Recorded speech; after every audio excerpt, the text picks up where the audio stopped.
Hello and welcome to the lecture 7 of CS 531 Memory Systems and Architecture. Today we'll discuss some important research areas of memory system. The main aim of today's lecture is to motivate you or prepare you for your term paper. But whatever the content of this lecture is also important for your exams, quizzes as well as midterm. And for if you after this lecture, when I'll upload this lecture, I'll not share any other additional study material. Only this lecture plus the PPT that I'm showing here, these two will be enough. Remaining things whatever I'll explain it only for to motivate you for term paper.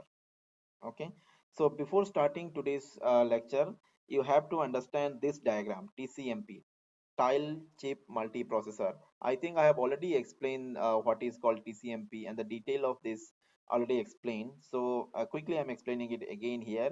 There are multiple tiles. All the tiles are connected with some on-chip network that we call network on chip or NOC. These are the routers.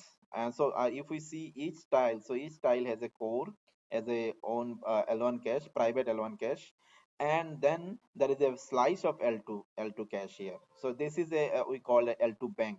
So normally L2 is shared in this TCMP, but this L2 is shared, but it is divided into multiple banks and distributed among all the tiles. So that's why this L2 cache here is called distributed shared cache. And also I have explained one term called last level cache that we also call LLC. So here you can see that L2 is the LLC. You also need to remember this diagram. So this is a simplified diagram as compared to TCMP. Here you can see there are two cores. C1 is the first core and C1 has its own private L1 cache. Normally L1 has two part, right? Instruction and data, but here for simplicity purpose I have shown only one part. So this core has its own L1 cache. This core has its own L1 cache, that is also called as private L1 cache. And both the core is sharing a common large size L2 cache, which is here as L2 is here as a LLC, right? Large level cache.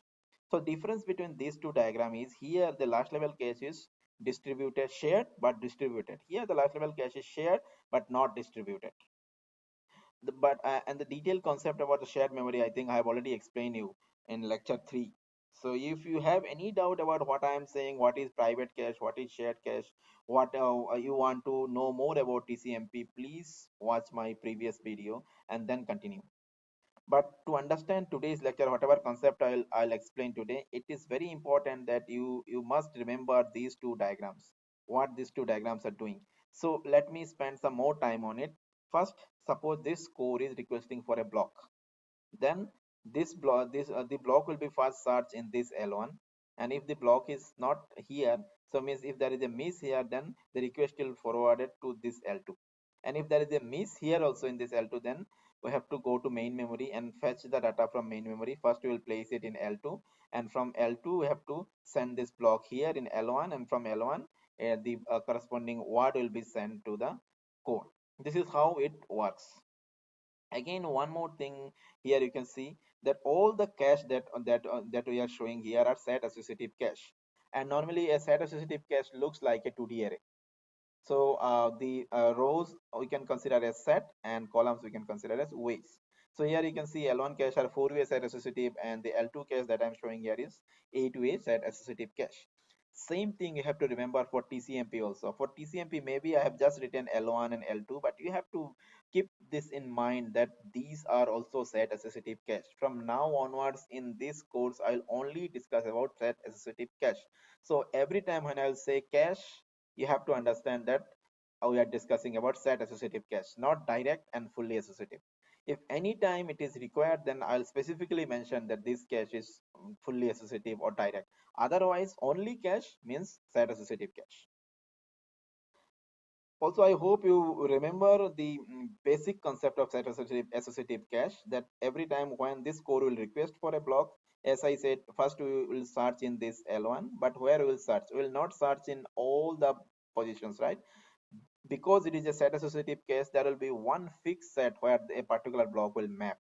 or can map, right? So for example, if the block is mapping to the set number 1, then we'll only search here in this set. If the block is here, that is fine, it's a hit. If the block is not here, then it's a miss in L1. Then we'll go to L2, and again in L2, since L2 is also set associative cache, it will only map to a fixed set. This part you have to remember. I think it's very simple, but why I'm repeating it again, because some of you maybe don't remember the concept of set associative. You have to keep this in mind, otherwise everything will be meaningless for you.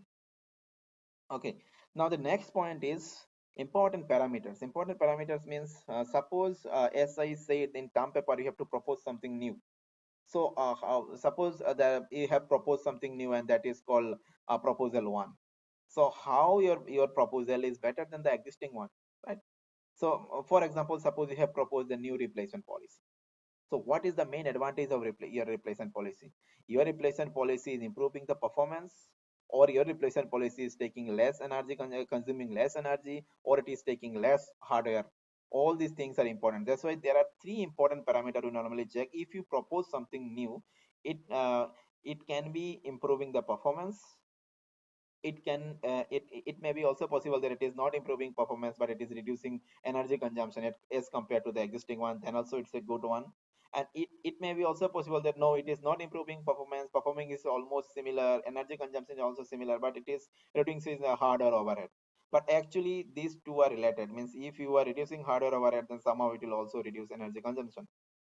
So there may be many direction of works, as I'm trying to explain here, that if you propose something, it may improve performance, or it may be possible that it is not improving performance, but it is improving these two parameters. But it is also possible that if you are proposing something very interesting, then it may be possible that it is improving performance also, and it is also reducing the energy consumption and hardware overhead. So that is interesting. So now I'll explain these parameters in more detail. Performance means you already know what are the core performance. Normally we measure performance in terms of execution time, or maybe in CPI, IPC, or some other parameters like weighted speed up and all. So most of this parameter you already know. Maybe one of the parameter is called average memory access time. So all this, based on all these parameter, we normally compare the performance of two computers. The main parameter is execution time, right? So, and energy consumption means how much energy consuming by your technique. So if lower the energy consumption, better the design, right? Hardware overhead means, since we will not design any physically design your proposal, we will just simulate it.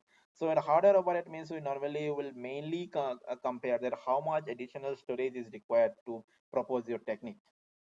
So that means how much extra storage is required. That is mainly, that will be the main concept of hardware overhead in this course. There are some other points also there, but we can skip it. Okay, so based on all these points, let us discuss some area where you can do your term paper, some interesting area. It's not like this in memory system only, these are the areas where work is going on. There are many interesting areas or other interesting areas also possible, but I'm not discussing here. In fact, the areas that I'll discuss today are very simple and traditional. It's not, they are not, there are many interesting areas where the currently research is going on in memory systems, but for term paper, they may not be appropriate, because it needs some time, and there is lot of knowledge required to start working in on these areas. For example, there are some areas like near data computing, processing in memory, neuromorphic computing, hardware security. All these are very interesting and hot topics, but at the beginning for term paper, maybe you need to spend a lot of time.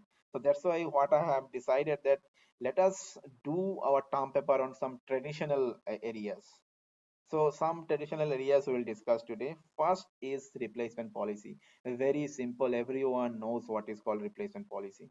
And if we want to revise it, the replacement policy in terms of set associative cache, then we know. Suppose this is a set associative cache, then we know that a block will only map to a particular set. So here assume that this is the set where all these blocks are mapping.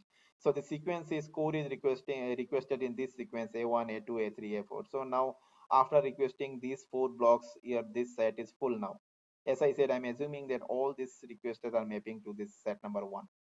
Okay, So now at this moment, replace if there is one more request coming, we suppose A5, then there is no place to no location here to place A5.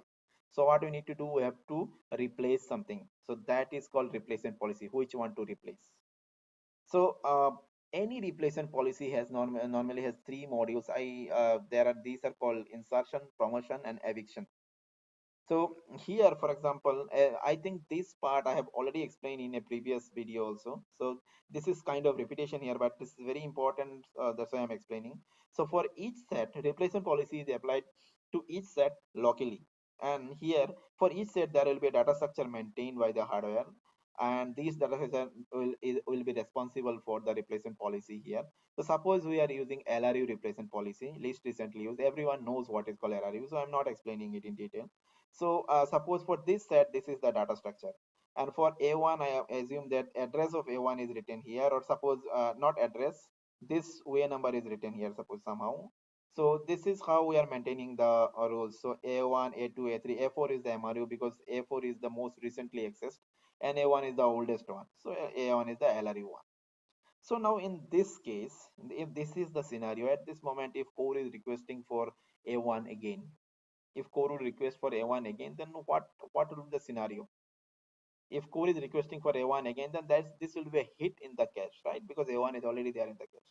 So if there is a hit in the cache, so that means that we are accessing this A1 again. So if you are accessing this A1 again, so what we have to do? We have to make this A1 as MRU because this is the most recently accessed. So that is called promotion. Promotion means the cache block is already there in cache, but since because we are accessing now, so after accessing it, how to promote, where to promote? In LRU policy, we simply promote it to MRU. Means access the block, make it MRU. Okay, this is how we. This is called promotion. This is called promotion. And suppose at this moment, this is the scenario. In this scenario, if core is requesting for A5, so if core is requesting for A5, there is no place here to for A5. So we have to replace something. Which one to replace? That is called eviction policy. That is called eviction policy. So according to LRU, what is the eviction policy of LRU? We remove the LRU block. So here, if you go to the data structure and find out which one is LRU, LRU is A1. So we'll remove this block A1, and here in this position of cache, we will place A5 here. Right, this is also important. Try to understand what I am saying. Very simple, but it's still it's interesting. Here will A5 will place here, replacing A1 will put A5 here. But do you think in the same position here will add A5? Because if I am in data structure of replacement policy, if I maintain A5 here, it means that A5 is LRU, LRU. But A5 is just recently came, right? So according to LRU policy, if you are fetching something new, then we make it MRU. So that is called insertion policy. Insertion policy means when you are inserting something newly here, or when you are fetching something from the lower level memory and inserting it here in this case, how to where to place it in this location, in this data structure. Don't think about insertion means where to place it here. Here you will place it where there is a free space. Since there are no free space here, you will remove this L1 according to eviction policy, and you have to place A5 here. There is no other alternative here. Insertion is these policies are positions are not for here. These positions are for this replacement hardware. So now insertion policy means I'll put A5 here, but in this hardware I'll put A5 here. I'll insert it here in at the MRU position. This is the insertion policy for LRU. So I hope the insertion, promotion, and eviction policy is clear for this LRU replacement policy. Now, if we go for MRU replacement policy, then for most recently used replacement policy, insertion will be when we are inserting something or where we'll insert it, we'll make it MRU. Every time we'll insert it at the MRU position, means we'll insert it in this position, MRU position. Promote it. How to promote it? Every time there will be a hit in the cache, we'll promote it as MRU. So insertion and promotion both will be MRU, same as LRU. But eviction will be eviction in MRU policy will be except most recently used. You can remove any other bank from the cache. Okay. Then another replacement policy is called random replacement policy. Okay, whatever replacement policy I'm discussing here are very traditional replacement policy. Um, Very simple to understand. Random replacement policy means there is no rules, means insertion, promotion and eviction. Here there is no rules applied actually. Whenever you want to evict, simply evict anyone, simply evict anyone from them. So suppose here there is no space is there for the new block, so if there is a new block is coming, simply remove any of these four. This is called random replacement policy. And pseudo LRU means, example means here, if we compare LRU and pseudo LRU, in LRU you have to, every time eviction policy means every time you have to remove the oldest block. And pseudo LRU means you no need to evict the oldest block every time. It can be old only. It may not be oldest, but if it is old, then remove it. No need to be its oldest one. That is called pseudo LRU. Okay, so now if I remember, I think at lecture 3 or lecture 2, I've explained you the hardware required for a last level LRU based replacement policy. Hardware means here there are four ways. So to maintain this data structure, as I said, this is not a software, right? This is a hardware unit. So maintaining this, there will be some hardware overhead. So how we'll maintain this here? There are four different unique location here, right? There are four unique locations. To represent four unique locations, we need 2 bits, right? Maybe 00 is LRU and 11 is MRU, and intermediate can be 10 and 01.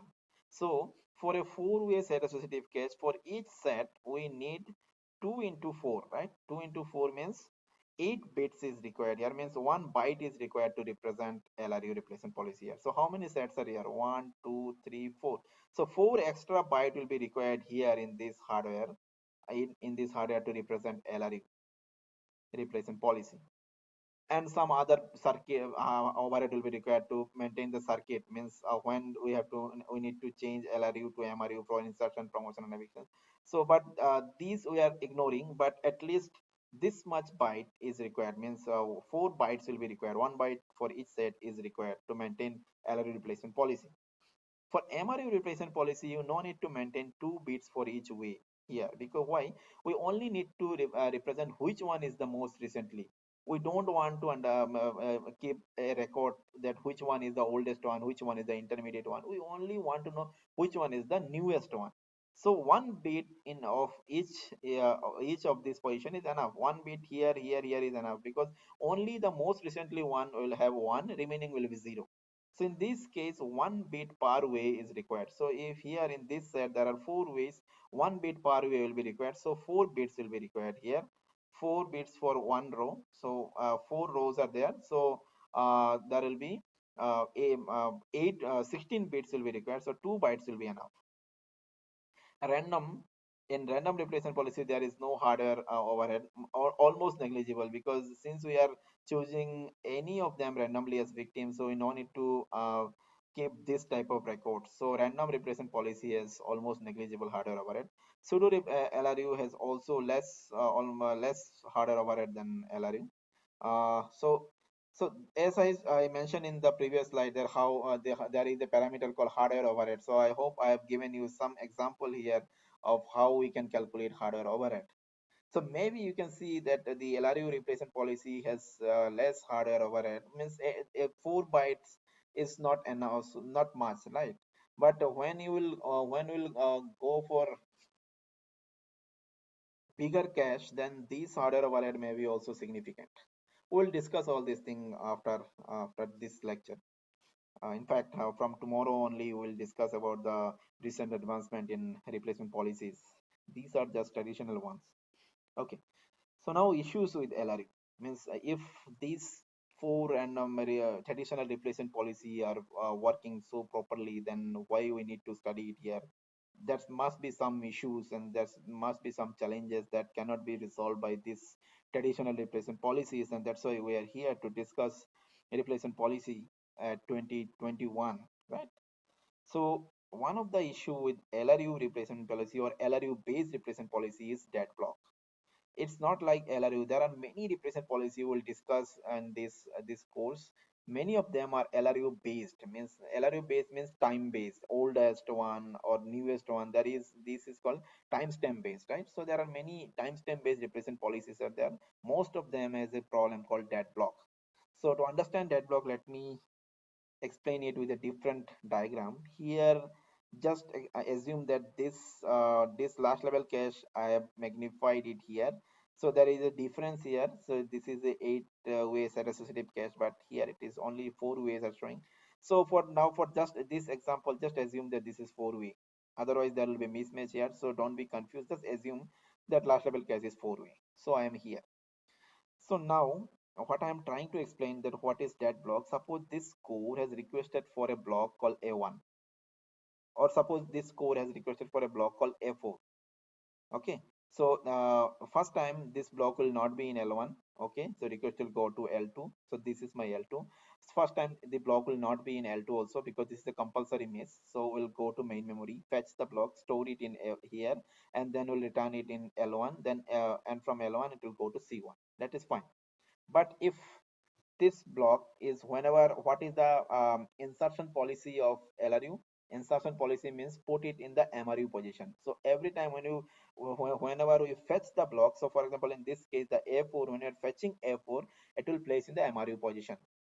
And when we can evict it, we can only evict in LRU replacement policy, we can only evict a block when it will become LRU, right?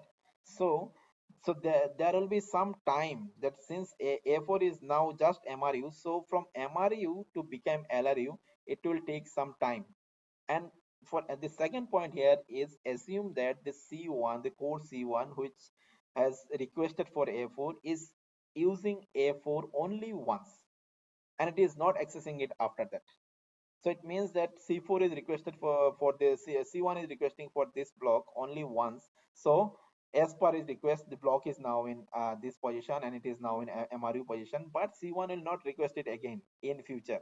It means that unnecessary this block will reserve some location in this case for longer time, because you cannot evict this block until it becomes LRE.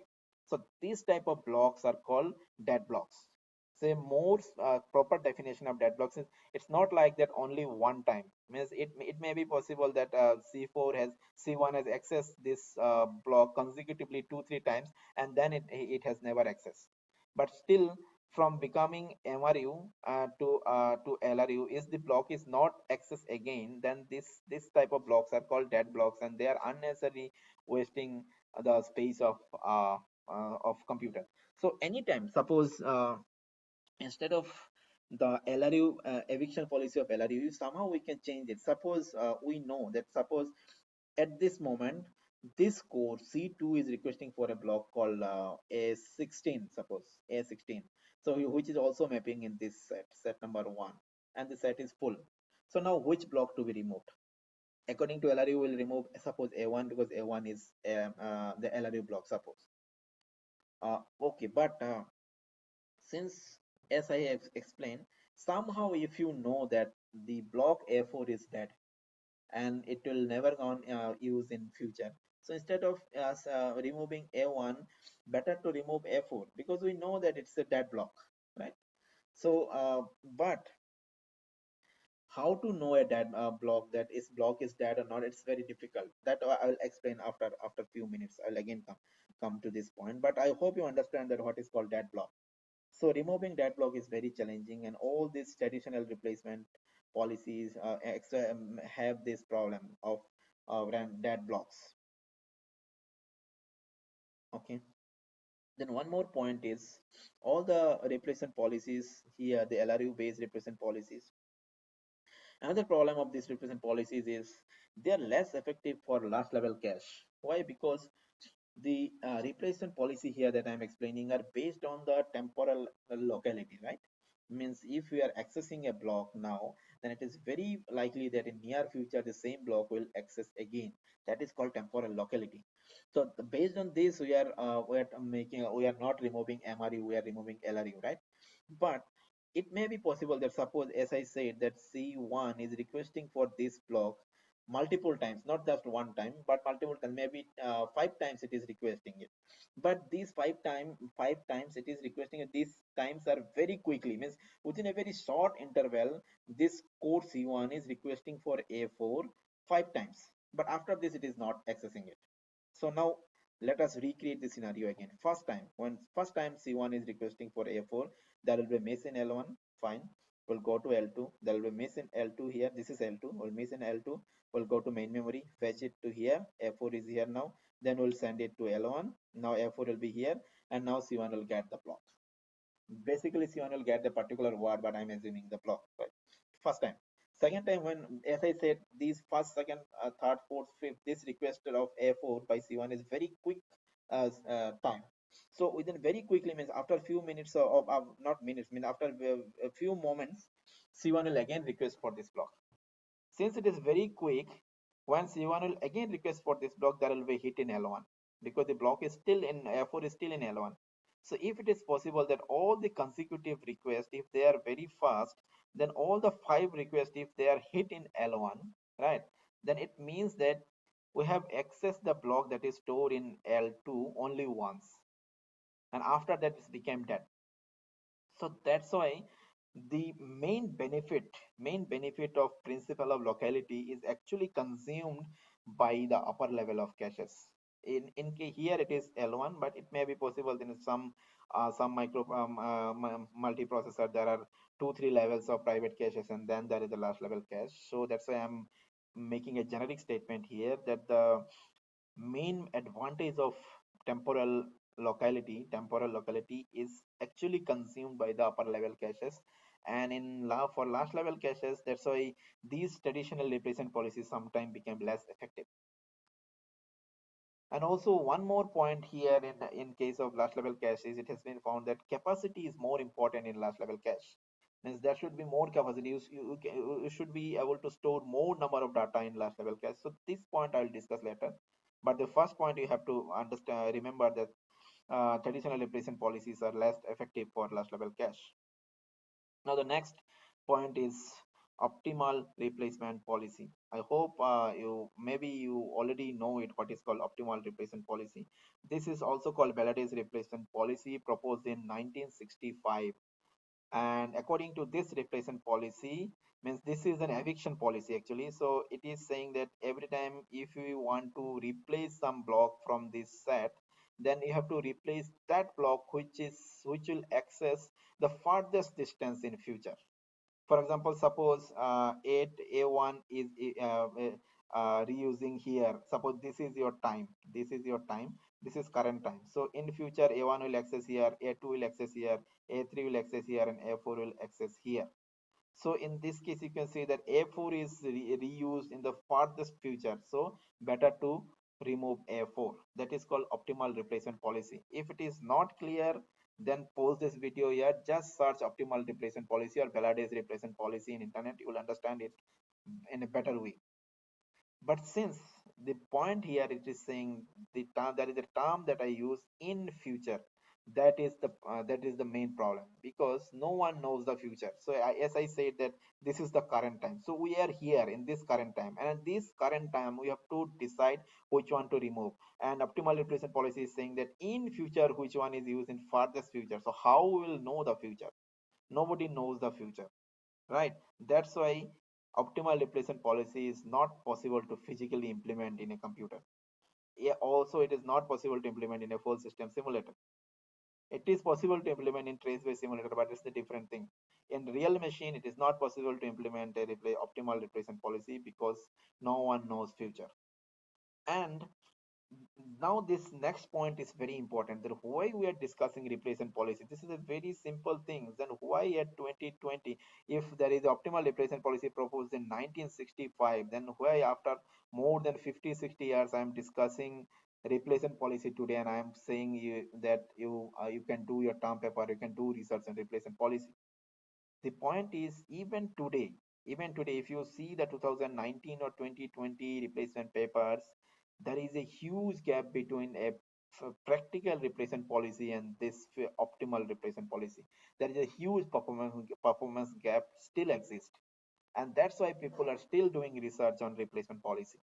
And I think this line is well enough to motivate you also to work on replacement policy. Try to remove the gap between optimal replacement policy and the actual replacement policy, which are implementable for in a physical machine.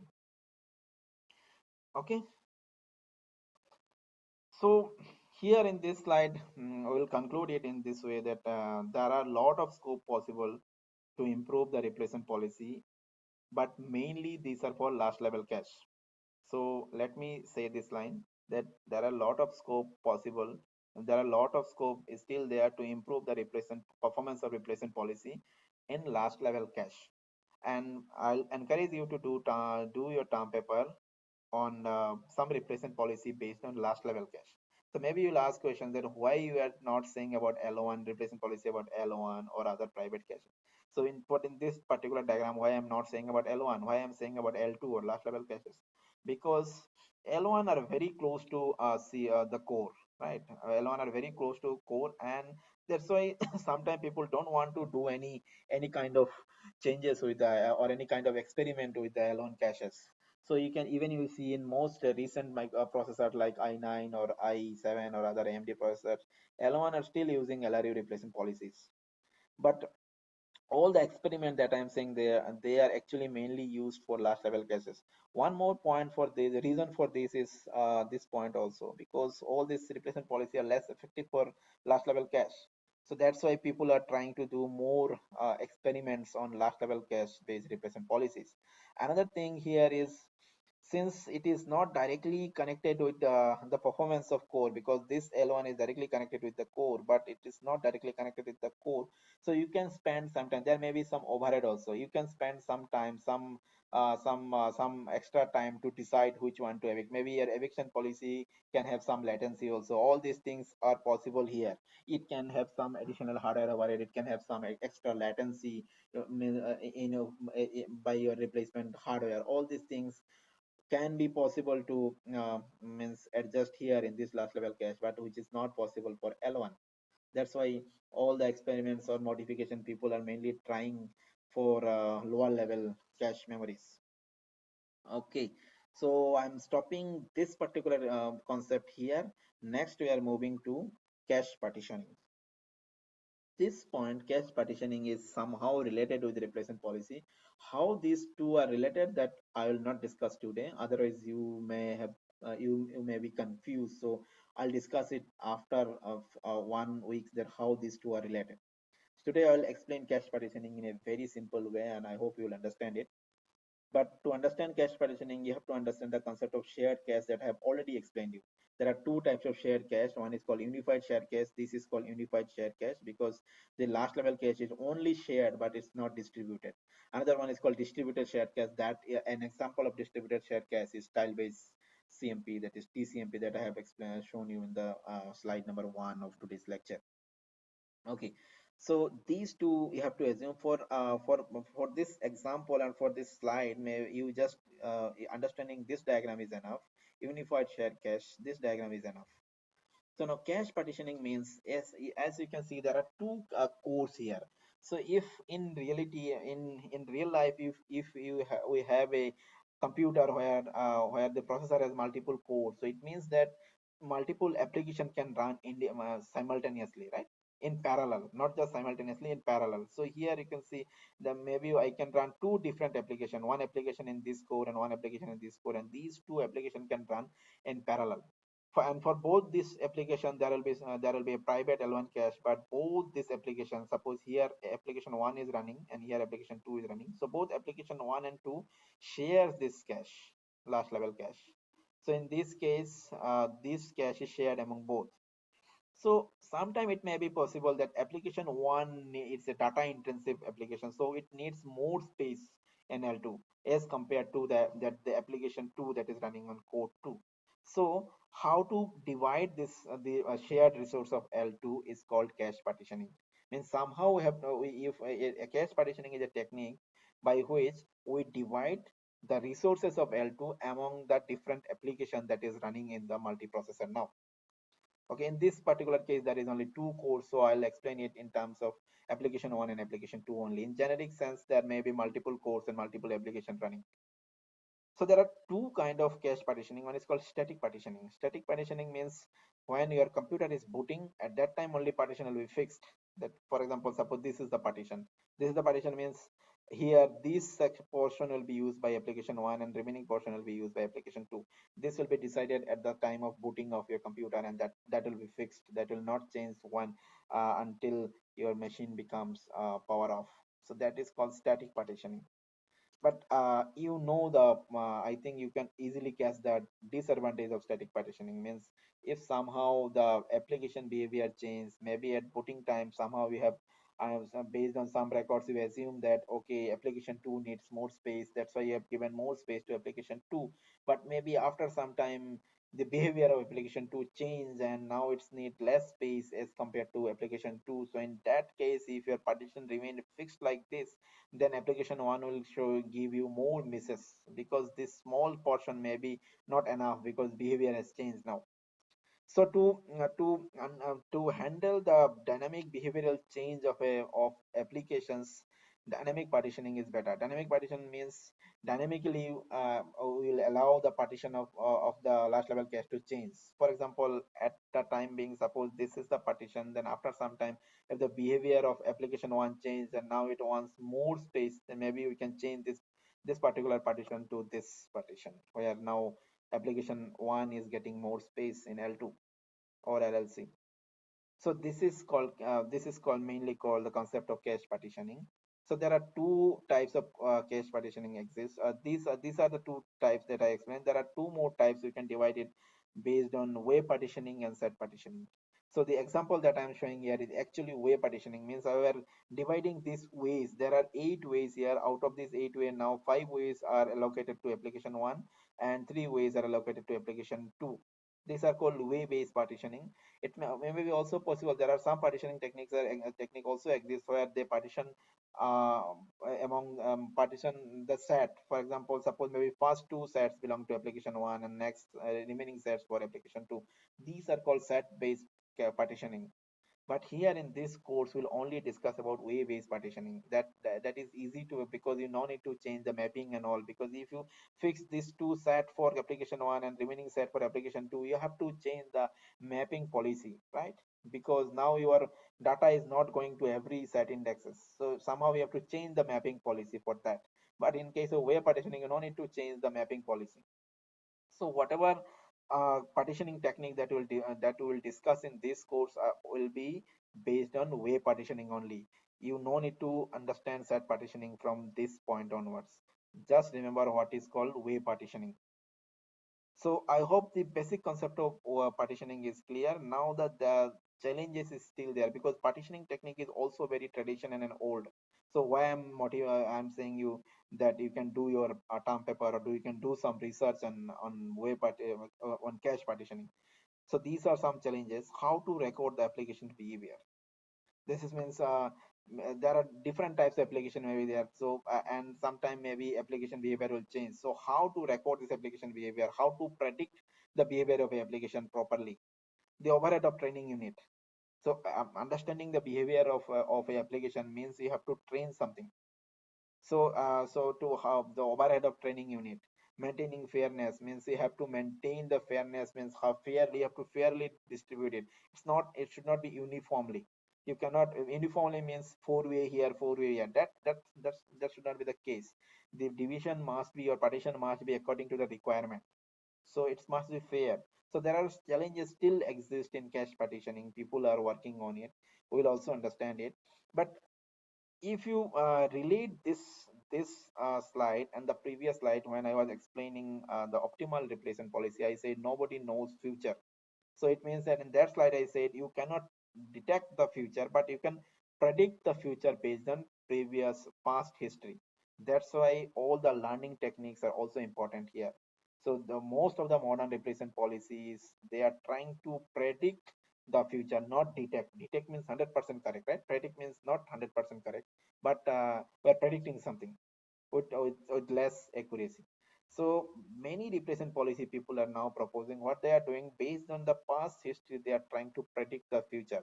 So here they are using different various learning techniques. So if you know, if you have some knowledge from machine learning, so maybe this type of concept you can also use here. But one thing you have to remember that maybe all this heavy algorithm that you know from machine learning may not be directly applicable here, because we are not writing a software here. While here you have to implement it in hardware, so you have to make a hardware circuit. So your learning techniques and training and your learning algorithm must be simple enough so that we can implement it on a hardware with less hardware overhead.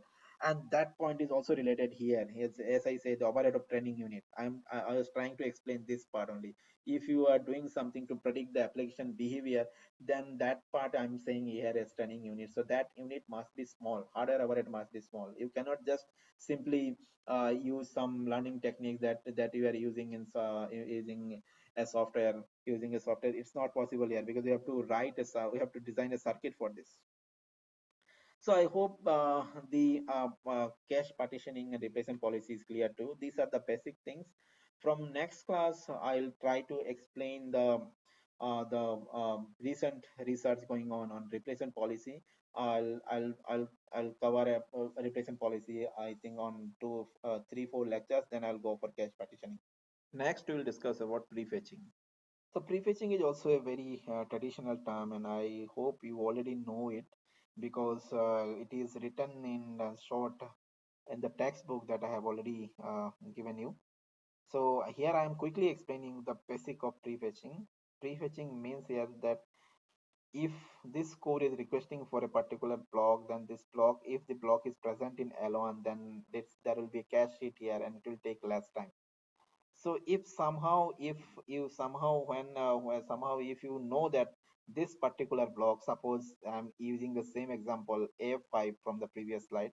So suppose there is a block called a5 which will be used in near future. If somehow you can predict it, then before requesting by this core, if you prefetch the block, if you fetch the block from the main memory and store it here, then when this after some time when this core will request for that the block, then there will be a hit here. That is called prefetching. Prefetching means you are fetching a block without it is not on demand. You are fetching it previously before executing, means before requesting by this code. That's why we call it a prefetch.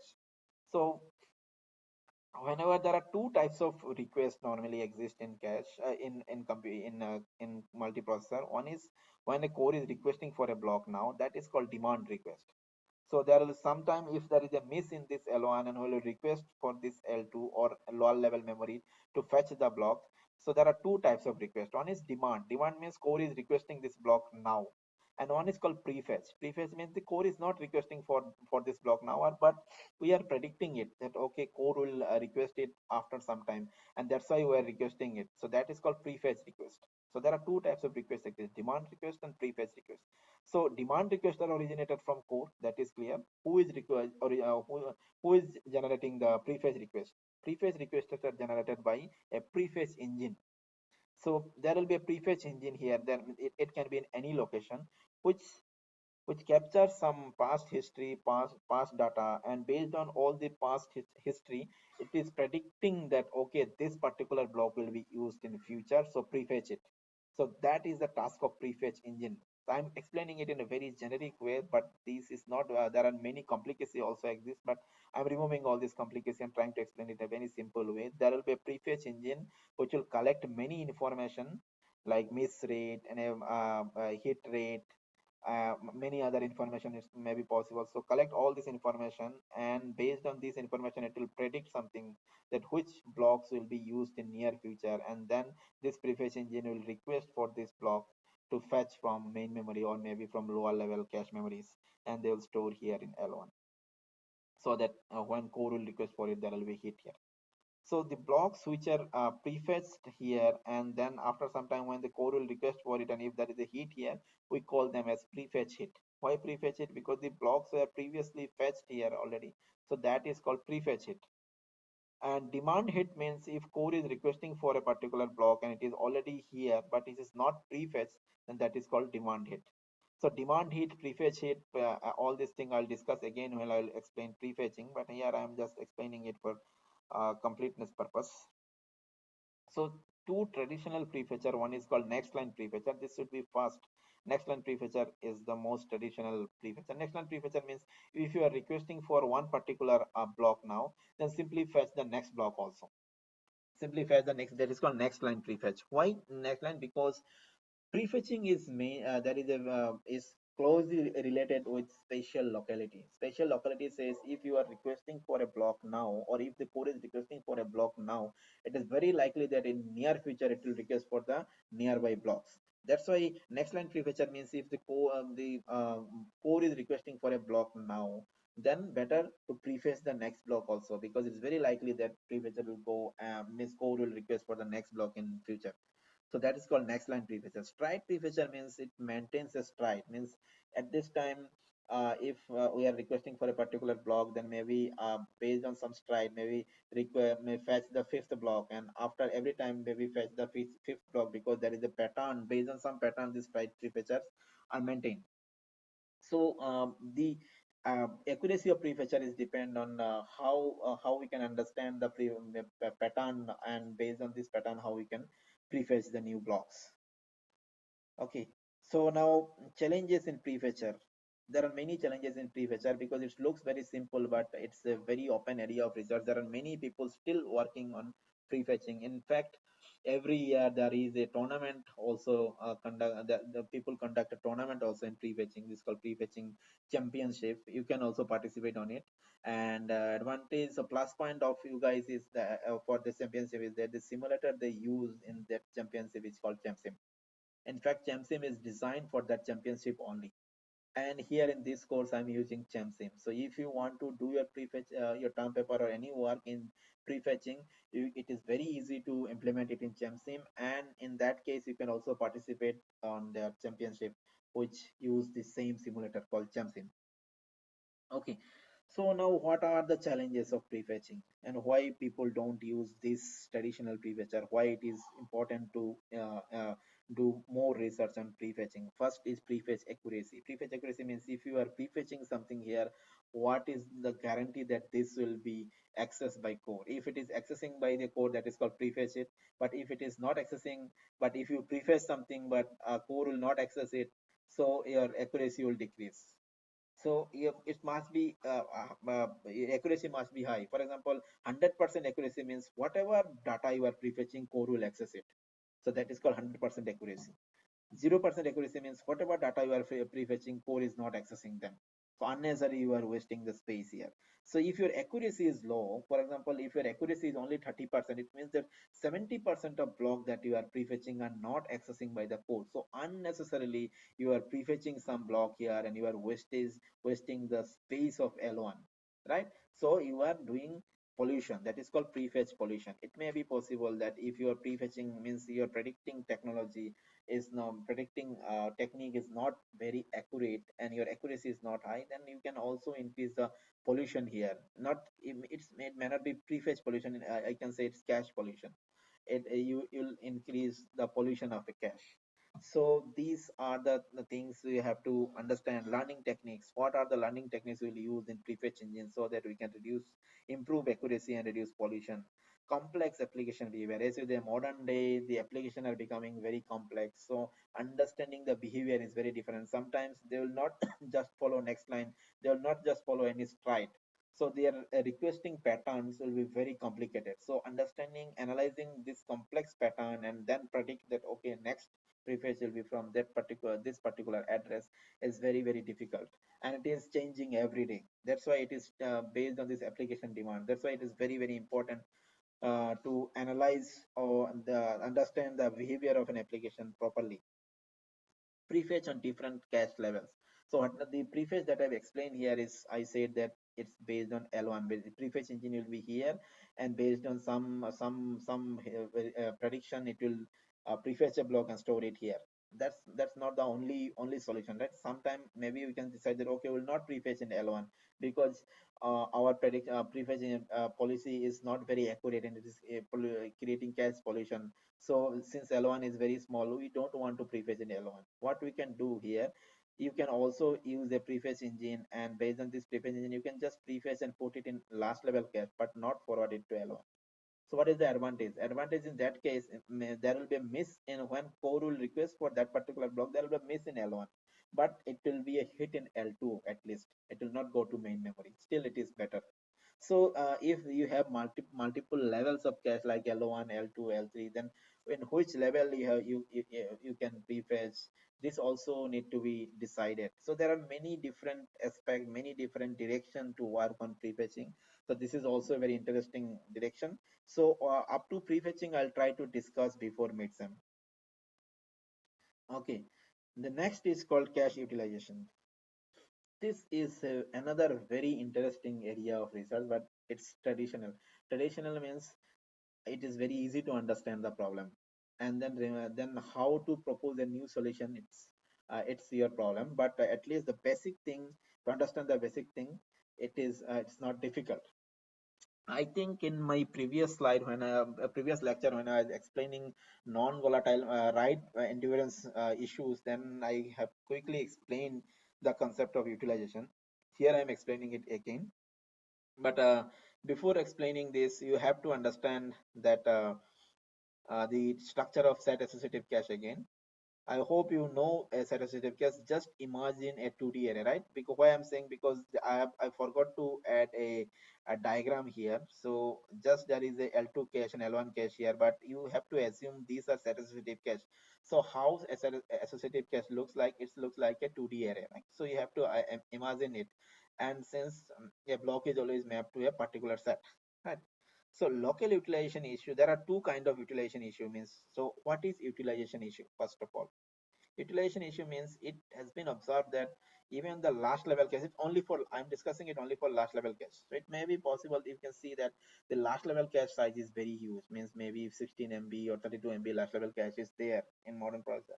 But it has been observed that though there is a means larger size of cache is available, but it's not every time, it's not possible to utilize it properly. It may be there are suppose 32 MB of cache is available as last level cache, but it can be observed that only 20 MBs can be used, others are unused. It may be possible. So that is called utilization issue. And there are two types of utilization issues are there. One is called local utilization issue. Local utilization issue means if you have a set associative cache, you remember each bank is a set associative cache here. So each bank is a set associative cache. So you can see that all the set within a bank are not accessing or not using uniformly. Since the blocks are mapping to based on some mapping policy, it may be possible that some sets are using heavily and some sets are almost ideal. So you can see this diagram here. I think this diagram.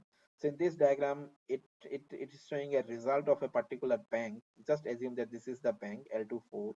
So these are the sets here, number of sets in this bank, and here it's this is showing the number of misses. You can see the number of misses is not uniform. For some particular set, there is very high misses. It is showing, but for some set, the misses are all very less. So that's why I'm saying some sets are using heavily and some sets are almost ideal. Sorry. So it means that, for example, this particular set here, this set is showing very high misses, means we are using it very heavily. But it may be possible that at the same time there are some other set which are very ideal, they are almost not using. So it means that we are not uniformly using we are not uniformly utilizing the complete cache space or complete space of that set associative cache. So that is called local issue, when the set are not uniformly used. Global issue means, as I said, in this TCMP, there are multiple banks, and also the blocks are, if we go for static NUCA design, static NUCA I've already explained in set 3, lecture 3. If any doubts, go and check. So if we are going for static NUCA design, then for banks, blocks are mapped to a particular bank first based on bank index, and then we check set index, right? So it means that it may be also possible that for some particular application behavior, some of these banks may be heavily loaded and other banks are ideal. And that it's showing by this particular diagram. You can see here that some of these are the bank numbers from B0 to B15. There are 16 banks here. You can see the load is not uniform. So this is called global utilization issue, where the banks are not utilizing properly.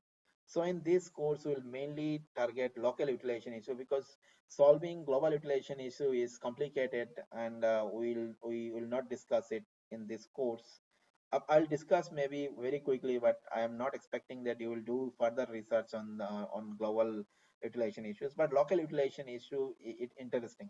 So how to solve local utilization issue? One way to solve is called dynamic associativity management. Dynamic associativity management is, suppose this is a set associative cache, and assume that this set is very heavily using, means require more number of requests are coming for this particular set, but at the same time this last set is almost ideal. It is not using heavy, means it's almost ideal, it is not utilizing the complete resources. So dynamic set associativity means if somehow we can allocate some of the ways of this set, last set, to this particular set, then utilization will be improved, because this set is heavily used and all these 8 ways are not enough for this set. So somehow with in addition of this 8 way, 4 ways from this ideal set, if we can allocate to this particular set, then the total way of this set will be uh, 12 instead of 8.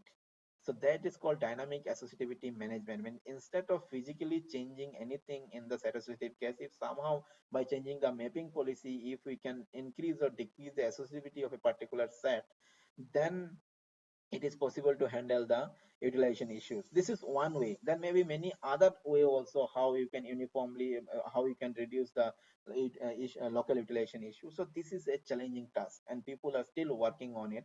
So in fact my complete PhD is based on how to improve utilization issue, both local and global. I worked on both local and global, but I am, as I said, I'm expecting you to only work on local utilization issue. So I hope you understand the problem of local utilization issue and what are the possibility of further research that we will discuss more in more detail when we will explain cache utilization.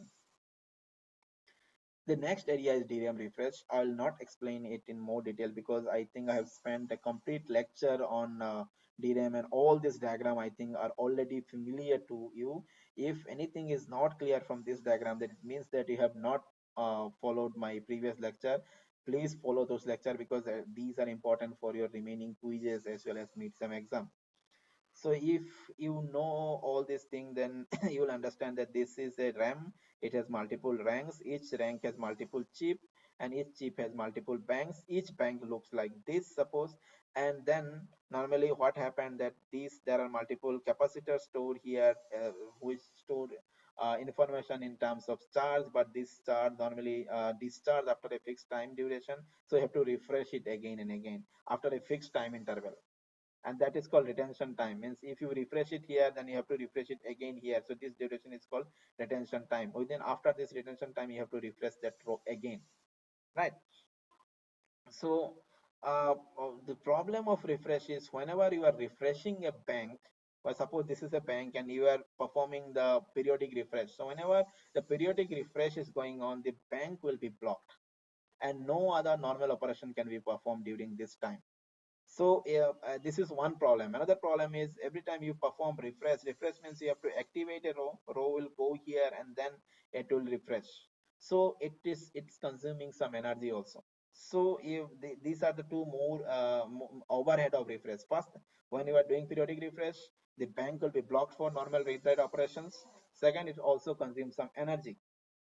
So the challenge is here is how to reduce the number of refresh. If you reduce the number of refresh, the DRAM performance will improve.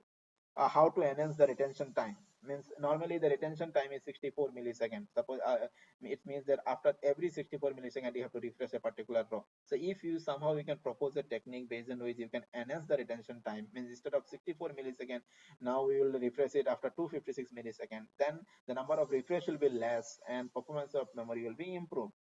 Then how to reduce the blocking time of duration during refresh, that I have already discussed, I think.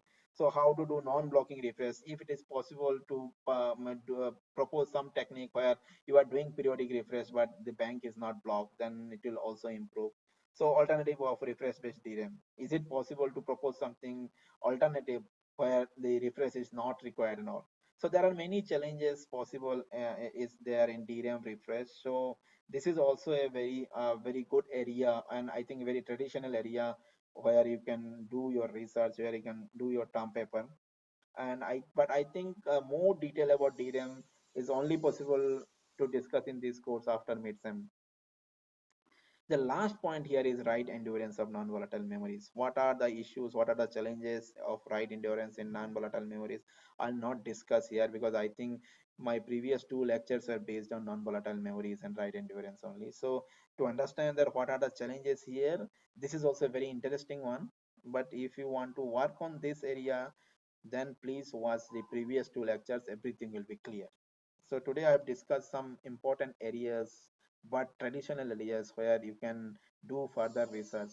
And before midsem, I'll try to cover these areas except DRAM and non-volatile memories. Thank you for watching this video.